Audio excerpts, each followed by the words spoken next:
இன்று நாம் காணப்போவது பெயரும் காரணமும்.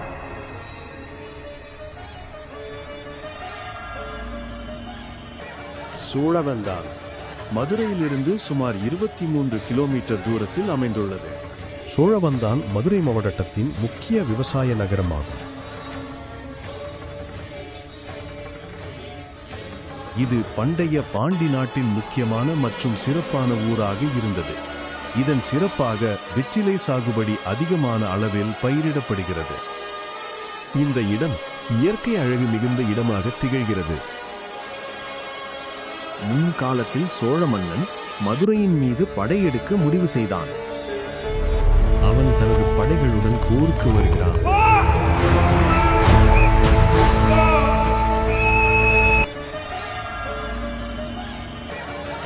வரும் வழியில் மிகவும் அழகான கிராமத்தையும் அந்த இடத்தின் செழிப்பையும் கண்டு வியந்தான். பின் அந்த இடத்தில் அமர்ந்து, இந்த நாடு இவ்வளவு இயற்கை பொருந்தியுள்ளது, இதன் அழகை சொல்ல வார்த்தையே இல்லை என்று வியந்தான். பின் சோழ மன்னன் அந்நாட்டு மக்களிடம் இந்த இடம் பாண்டிய நாட்டை விட செழிப்பாகவும் அழகாகவும் உள்ளது என்று சொன்னான். அதனால் சோழன் உவர்ந்தான் என்ற அந்த ஊரின் பெயர் இடப்பட்டு பின்னாளில் சோழவந்தான் என்றானது. பாண்டிய மன்னனும் போரை தவிர்த்தான். இங்கிருந்து சோழ மன்னர்களின் அரண்மனைக்கு வெற்றிலை கொண்டு செல்லப்பட்டதாக 12ஆம் நூற்றாண்டு கல்வெட்டுகள் குறிப்பிடுகின்றன.